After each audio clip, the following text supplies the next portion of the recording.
Stratificational grammar. John Algeo. Henry Adams seems to have been at least partly right when, in The Education of Henry Adams, he postulated a law of acceleration in human life whereby scientific knowledge increases in complexity at an ever-increasing rate. At least recent events in American linguistics lend support to the idea of such a law of acceleration.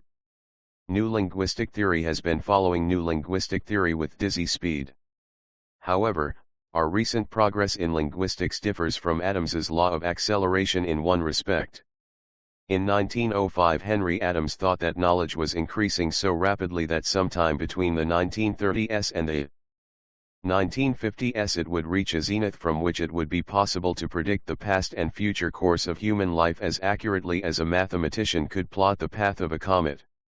To be sure, there are those who believe that the perihelion of linguistic knowledge was reached in 1933 or in 1957, thus verifying Adams' prediction, but linguistic theorists as a whole have gone on grinding out one new theory after another as though in general linguistics as in General Electric, progress were our most important product.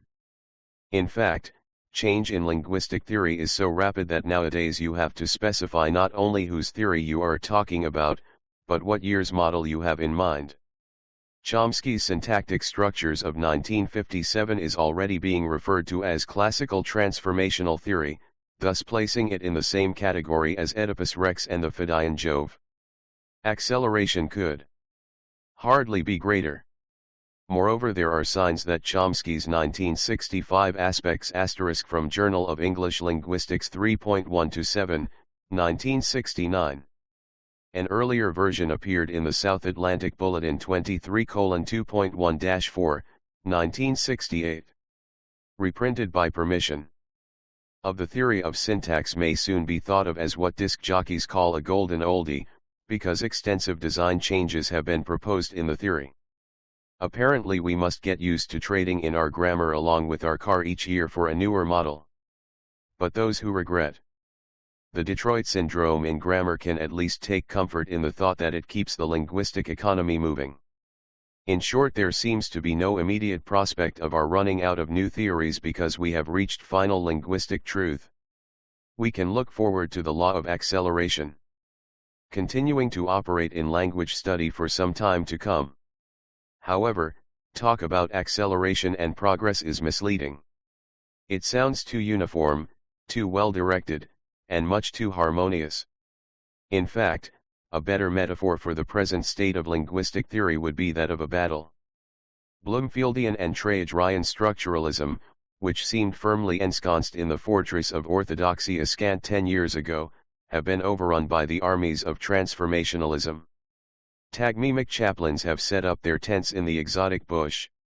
There are rumors of an invasion by Furthian foreigners dashing across the empty plains from a distant Danish horizon. Comes a new band, the troupe of stratificationalism. We need some modern prudentius to describe this glossomachia. This paper will discuss stratificational theory, one of the newer entries in the lists, in a general way, there being in fact hardly any other way in which it can be discussed at present. Consequently, these remarks might be more fittingly called the prolegomena to a paper on stratificational theory. The theory itself is far from fully developed and there is as yet no extensive grammar of any language written in stratificational terms. Nevertheless, James Sled's trenchant observation that stratificational grammar at the moment is like posterity a gleam in its father's eye is no longer entirely just. Recent meetings of the Linguistic Society have included papers applying stratificational theory to various problems, and there is a small, but growing literature on the subject, as Ila Fleming's bibliography demonstrates. Although still in a formative stage, stratificational theory has some interesting promises, and if it lives up to them, it will be worth our attention. Before examining its promises, however, we need to consider what the theory is, and it will be convenient to begin by distinguishing three senses in which the term stratificational may be used. In the most general sense, stratificational theory describes a language as consisting of a limited number of strata or, to speak unmetaphorically, subsystems. The stratificational view thus contrasts with a grammar that tries to account for the whole of a language as a single system, with a single basic unit combined into complex structures. For example, an unstratified grammar might describe morphemes as composed directly of phonemes. A stratified description instead recognizes two different subsystems, each with its own characteristic unit, morpheme and phoneme. Morphemes are not composed of phonemes, but are indirectly connected to them through a relationship that can be called realization. Although some Bloomfieldians, including Bloomfield himself, have at sometimes spoken as though they held an unstratified view, there is no reason to believe any natural language can be described within such a limited framework. Consequently, in practice, linguists have used some variety of stratified description, although often an inexplicit one. So it turns out that most grammars are at least partly or at least informally stratified. Their authors are thus in the position of Molière's bourgeois gentilhomme, who discovered to his delight that he had been speaking prose all his life without knowing it. Most grammarians have been writing stratificational grammars without knowing it because they have dealt with two or more kinds of units that are related to one another, but not simply as a whole to its parts, or as a class to its members. The question is thus not whether a grammar is stratified, but whether it is explicitly stratified. If the stratification is explicit, the following questions become relevant: how many strata does the grammar recognize? What is the internal structure of each stratum? How are the strata related to one another?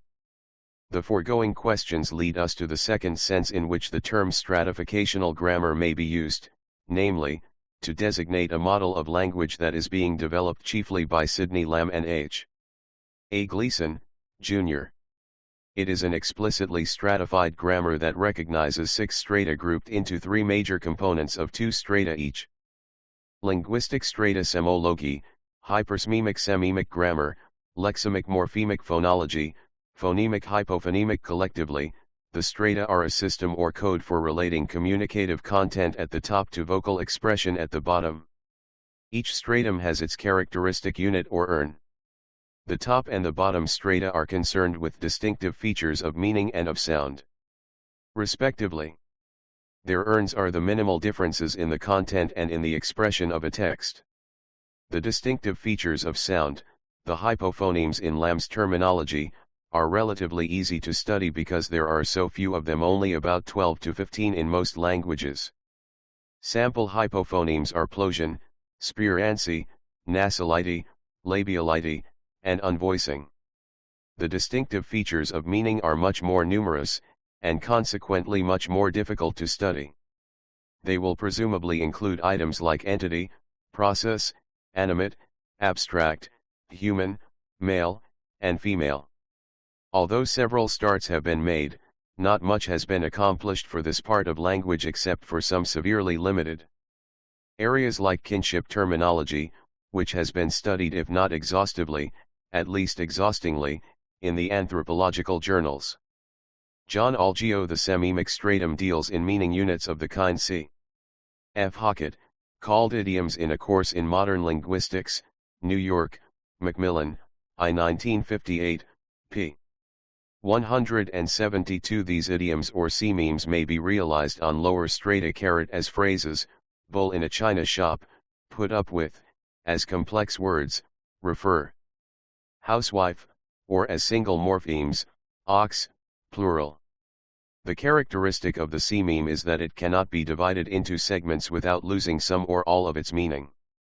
It is therefore the smallest integral unit of meaning, whether it corresponds to a single morpheme or a combination of them. The lexemic stratum deals with what has traditionally been called syntax and corresponds roughly to Chomsky's level of surface structure. The urn of this stratum is the smallest unit that forms syntactic combinations.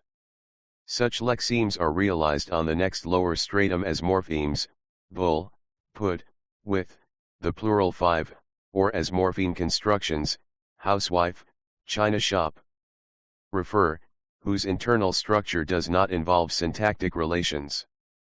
The Lambian morpheme and phoneme are units of the same size as the familiar Neo-Bloomfieldian units, but they differ from their familiar namesakes in significant ways.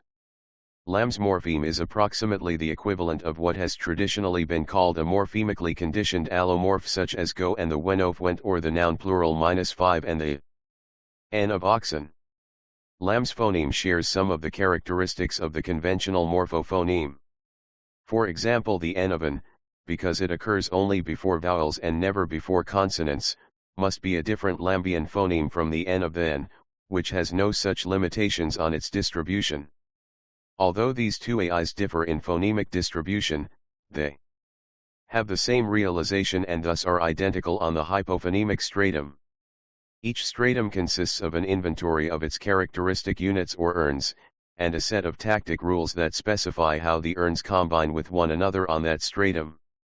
Finally, strata are connected to one another by realizational rules, which describe how the urns of one stratum are linked to those of another.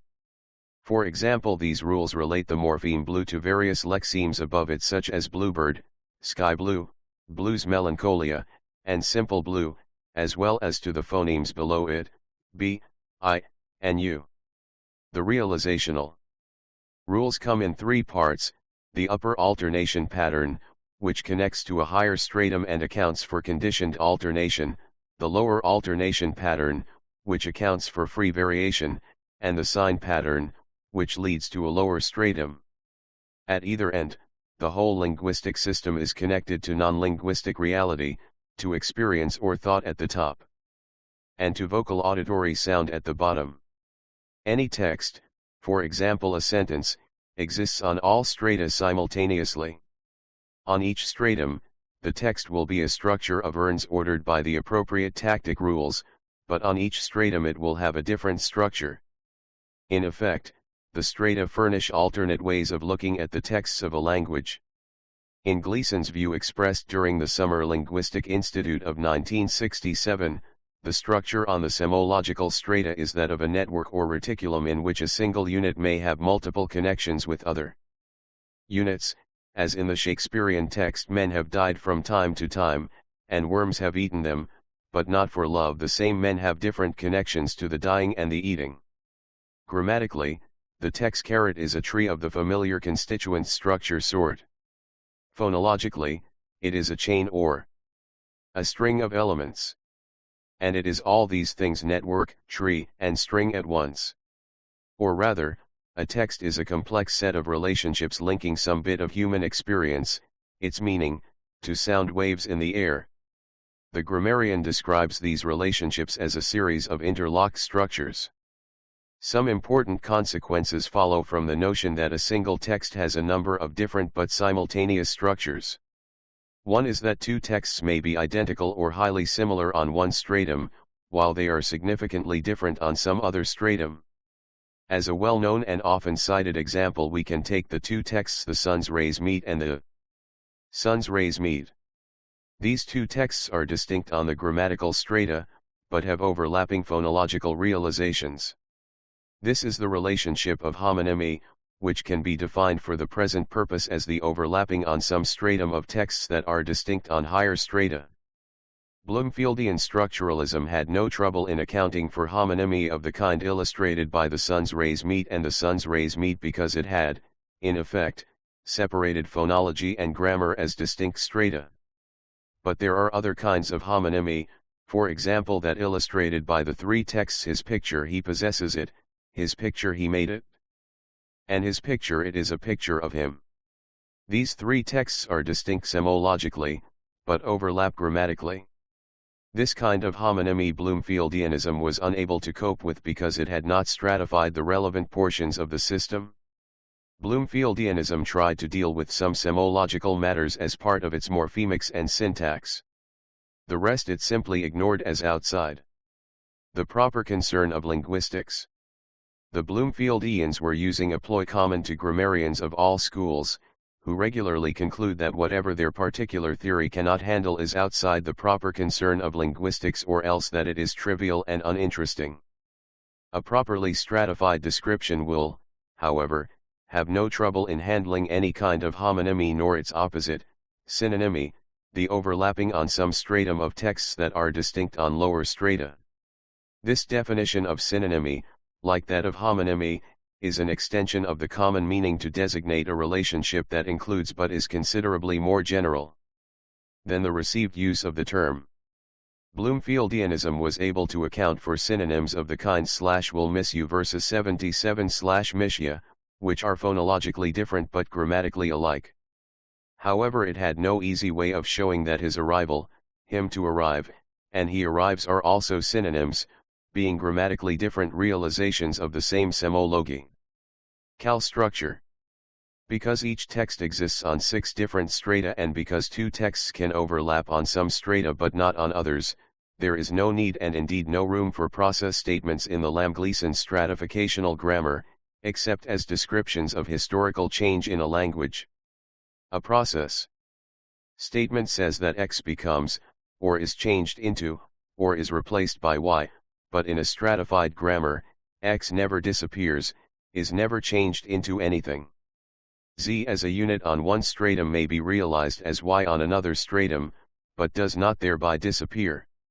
Rather, JC remains as part of the structure of a text in its own stratal system, as unchanged and unchangeable as that breed of marble men and maidens with which Keats' urn was overwrought.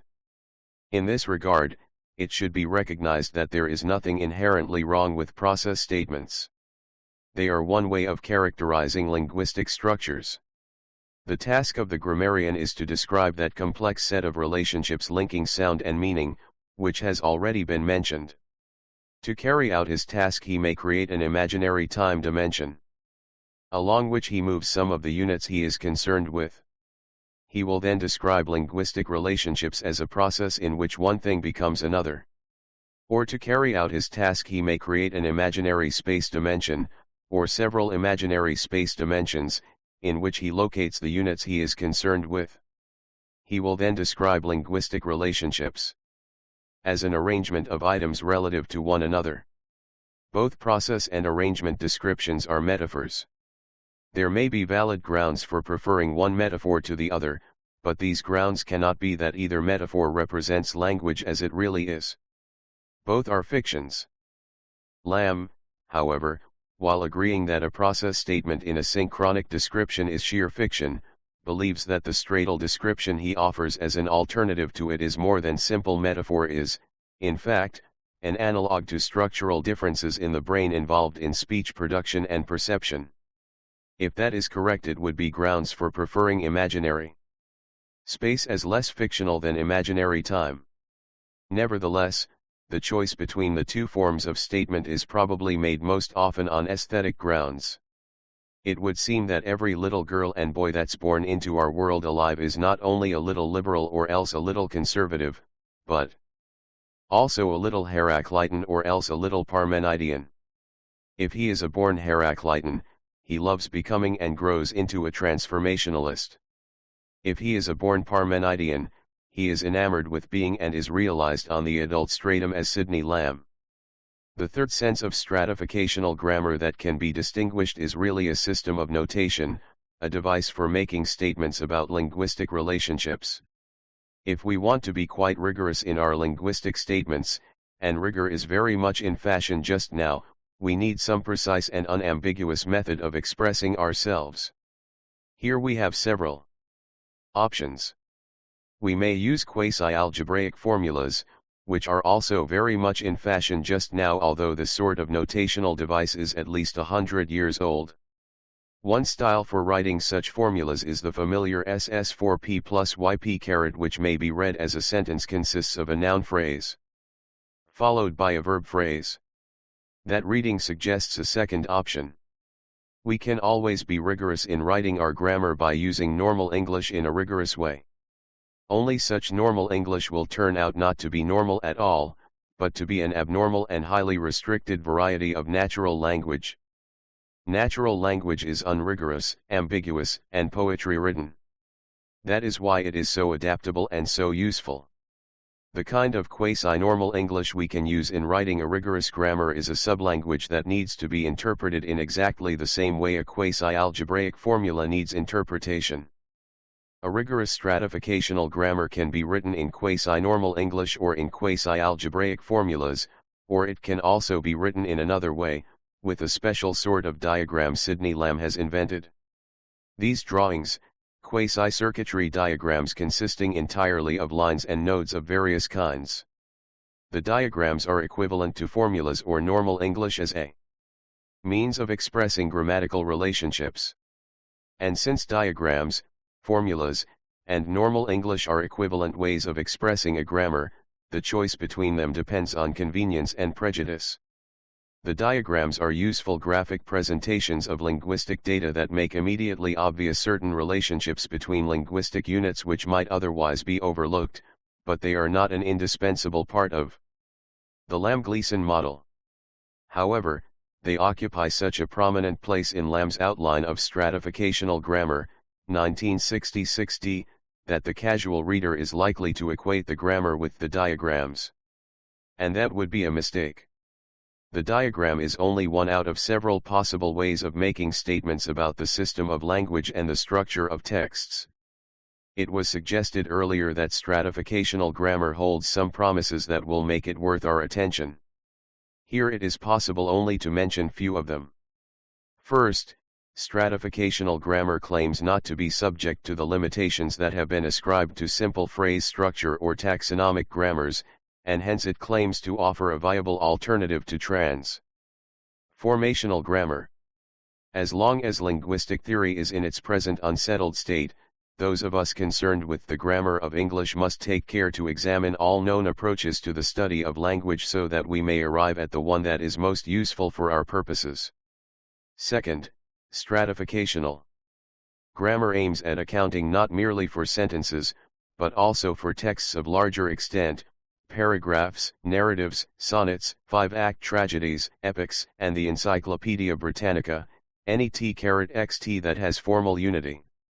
At a time when many grammarians seem unable to look beyond the sentence, it is instructive to recall that traditionally grammar has been closely linked with rhetoric and literature, studies that require a larger view.